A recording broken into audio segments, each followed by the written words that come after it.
After losing my job in 2020, I started an Etsy store and grew that to over 6 figures in my very first year. And in 2023, I decided to challenge myself to start all over from scratch from a brand new store. Now, this new store, I didn't have as much time to spend on it, so I wanted to take as much of what I learned from the first store and apply it to this new one. For me, that meant doing a lot of personalized items. And so I went to work and posted a few listings in my new store, and within my first few weeks, I sold my first $300 in revenue. My second month on Etsy, I had about 30 designs and sold about $1,700 in revenue. And then the last 8 weeks of the year, I sold $4,815 per week in my Etsy store. And that broke down to $13,593 in actual profit after all expenses. And that was all while spending only a couple hours per week on this store. I wanted to start this new store and share this video on my channel because I get comments every single day of people who have started their store in the last few days and haven't gotten any sales yet, people who have had their store open a few months and only gotten a couple of sales, or people who don't even believe that it's still possible anymore, and that if you didn't start your store during the pandemic, then it's just too late for you. But I'm not the only one finding success on Etsy, because I get even more comments like this young mom who was able to work on her print-on-demand business for 1 to 2 hours per day and made over $1,000 profit in December. Students like Teresa, who got her very first sale on January 14th, and now 4 days later has already hit 10 sales in her new store. Chris, who just passed 200 sales in his new store after starting in October. D. Norbert, that just hit 300 sales. Wendy, that just passed 700 sales. And even students like Valerie, who just passed 1,000 sales in her shop. And the best part is that myself and all these other new sellers are finding success on Etsy without having to actually make or ship anything themselves. We're using a process called print on demand. This is a process where you create designs on your phone or your computer and you post them for sale on sites like Etsy. And only when someone actually buys the product does your printer, in my case, I use a company called Printify, actually print the item and ship it to your customer. So you only pay for products after they've already been ordered from you, instead of having to buy tons of inventory and actually print everything yourself. And I'll post my free mini course down below of how to get started with print on demand if you haven't checked it out just yet. It'll walk you through creating your first products and posting them for sale. Now, I don't want you to be another commenter who tries this, makes a few simple mistakes, and then goes months without getting any sales. So I set out to see for myself what myself and these other sellers might be doing differently to find success when other people aren't. And I found that it really boils down to 4 simple principles that you need to learn to be successful selling on Etsy. Principle number 1, research is king. Every decision I made for my new store was based on research. Now, I love that you're watching my video and I hope that you watch lots more, but I want you to take everything that you hear on the internet with a grain of salt, because everything that you need to know about how to be successful on Etsy is on Etsy in the best-selling listings. First, I researched if my product was in demand and would be profitable to sell on Etsy. One easy place to start to make sure that you're selling profitable items on Etsy is to go to Printify's best sellers page. When you go over to their best sellers, this will show you the products that are selling the best for other Printify sellers right now. So this will be a lot easier to narrow down and see what you might be able to sell as well if so many other people are finding this profitable. Now, I do have a link for Printify down in the description, and it does help support my channel if you do use this link to sign up. And the best part is, signing up and trying out Printify is completely free. Let's use the 𝗗𝗜𝗦𝗖𝗢𝗗𝗘 sweatshirt as our example, but you can use this process on any of the products on Printify. Let's go to Etsy and do the research. Now, taking a look through the results, you want to take a look at these bestseller badges. That's going to be a great example that these listings are in high demand and selling really well right now. Now, you can look through the results manually, or you can use a research tool like Everbee. Everbee's built right into Chrome, and I can click Product Analytics and actually sort which listings have actually sold the most. So this can make it just a little bit quicker for you. Let's take this listing for example. This listing has 633 reviews, which means this has sold a ton of times, and their oldest review on this item is from July 30th, 2023. So this means this listing really isn't that old and has made a lot of sales. Now, if we use Everbee again to analyze this listing, Everbee estimates that this listing has sold 2,307 279 times in only 6 months. Now looking at what they're selling this product for, they're selling an extra large sweatshirt for $26.99, and they're charging $8.44 for shipping. So if we sold our sweatshirt for $35.43 like that seller did, and our cost is $23.21 including shipping, and this is including the Printify Premium that I've got a code for you to get that for free for a month down below, then that would be $8.40 profit every single time that you sell this item. So if we sold that sweatshirt for the same 2,600 times at this profit, we'd make $20,000 in profit off of just one listing. Now that's probably before any advertising fees, but even if you take out some advertising fees, that's still a really hefty profit to make in only 6 months. So this should give you a really good idea of how you should price your own items to also be successful. The next part of the research is making sure that the niches you're selling in are in demand as well. You could have the best looking design in the world, but if no one is looking for it, then no one is going to buy it. And I'll say that again because I feel like a lot of people miss the mark on this one. If no one is looking for the item that you're selling, then no one will buy it. The reason why is that Etsy is a search engine, a lot like Google. People come to this platform with an idea in mind of what they're looking for.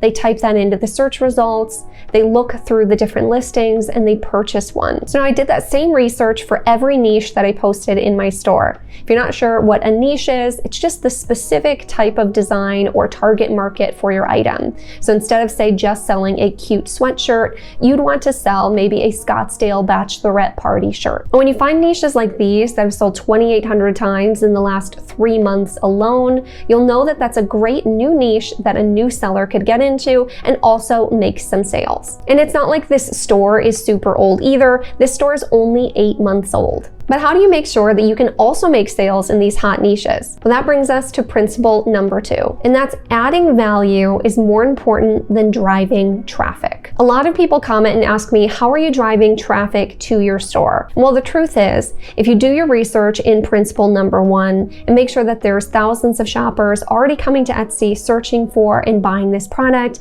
every single month, then all you need to do is get in front of those same customers and give them a reason to buy your product instead. Now, you won't be able to steal any of this traffic by just being another carbon copy of exactly what's already for sale in that niche. Take this niche, for example. You see a couple bestsellers at the top, but then there are hundreds of carbon copies, listings that look identical to that one, trying to sell the exact same thing, but getting absolutely no sales. You need to add value. So let's take this custom mom sweatshirt trend that's selling really well right now on Etsy, where it just says mama and has the custom kids' names on the sleeves. Now, it's not enough to just change the font and change the color and call it good. So I'll give you a few different ways that I've added value into my own listings. So for this example, I made this in Canva, where I made a custom mom and dad matching custom sweatshirts. So not only did I do custom names on the sleeve, but I also did the custom year to add value in that way. The third way that I added value to this listing was, instead of just putting the design big in the center, I made it a pocket design where the design is small in the corner where maybe your pocket would go. Another great design placement to add value is adding designs to the back instead. This is really going to help you stand out in the search results. Another good example is adding the same designs to a different type of product. So most of the search results that I was seeing were on custom sweatshirts. So in this case, instead, I added the exact same design, but to a t-shirt. So that way it could look a little different and really stand out in the search results. Now notice that both of these examples had personalized elements. I know that can take a little bit more time to fulfill your items, since you have to custom make every single design when someone makes a purchase.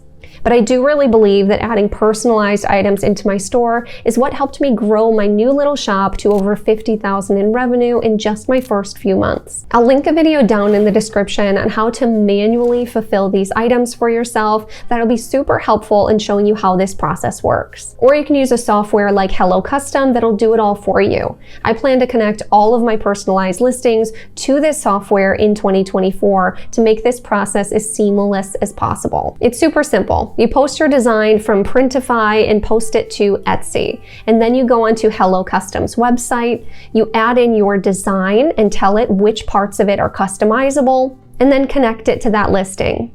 And boom, just like magic, every time you get a sale on that listing, 𝗗𝗏 software will automatically edit the name or the date or the address and then fulfill it on Printify for you.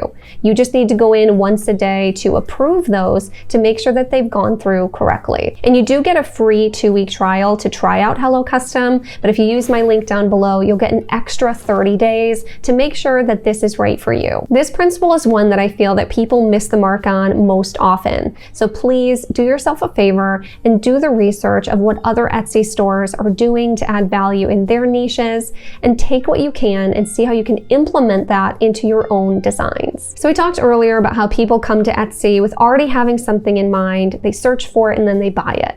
So how do you make sure that you come up in the search results when they search for your niche? You can do that by focusing on learning principle number 3, which is optimizing for clicks. When listings are first uploaded to Etsy, they get something called a halo period or a test period, where Etsy shows them to more customers to see how people react to them and decide how they're going to rank them in the search algorithm. Basically, the more people that click your listing, favorite your listing, and buy your listing, the higher you'll show on Etsy when people search for that niche. Etsy's here to make money as well, so it makes sense that they would show the listings to customers that have a really high chance of someone clicking on it and then buying it. Since starting my new store, I've been able to convert listings at over 8%. A more average listing would be about 3 to 4% conversions for how many people actually see the listing and then click it. I was able to achieve this by, again, optimizing my listings for clicks, and that breaks down to 3 main parts. Number 1, the SEO.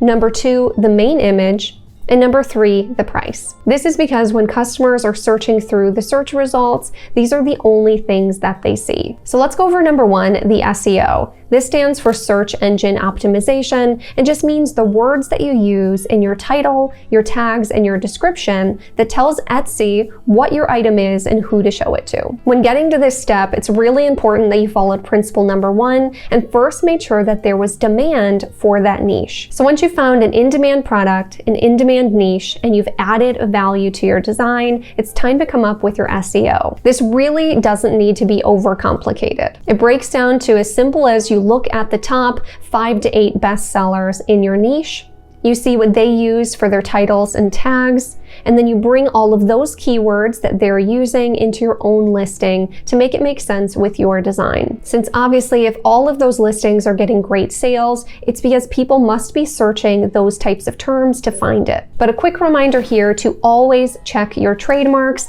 and I'll link my video down below that shows you how to check trademarks with the new USPTO system. So that brings us to number 2 of optimizing your listings, and that is the main image. The main image is 2 things. It's your actual design and then your mock-up that the design is shown on. And if you don't know what a mock-up is, it's a blank item of what you're selling, and then you digitally add your design over top of it to pretend that it's already made when you post it in your store. You can buy these right on Etsy, and if you do your research, you'll notice that all of your competition are using these beautiful photos of the items, and so that means that you need to as well. Do your research and see what types of mock-ups are converting well for your item. Are there people wearing the items? Are they folded sitting on a table? And what types of colors of that item are they using for the main image? For the Gildan 18,000 sweatshirt, the ones you'll see most often are the color sand and the colors military green. That can be a good indication to you that those are really popular colors that you might want to include in your main image as well. Then again, the other half of your main image is your design. It's easy when making your designs to think that they're always going to be this big and bold and easy to read, but make sure that you make it a habit to zoom out of your designs to make sure it's going to look great in that tiny thumbnail on someone's phone. Make sure it can be understood in 2 seconds or less at a glance, otherwise you're not going to be able to get them to stop the scroll. That brings us to number 3 of optimizing your listings, is the price. Now the price breaks down to its own 3 different parts you need to pay attention to as well, but trust me, it's super simple. Number 1 is running a sale. Number 2 is using a loss leader. And number 3 is pricing low. So running a sale in your shop, one thing you'll notice when you're looking through the search results is a green countdown. If stores use a sale that is 48 hours or 24 hours, there'll be a green countdown in the search results that tells you how much longer is left on their sale. This can be a great way to get more conversions and create a sense of urgency for your listings. So think about implementing different sales within your own shop. That brings us to number 2, which is implementing something called a loss leader. Now this is where you have one item in your listing that's a little bit less expensive than everything else.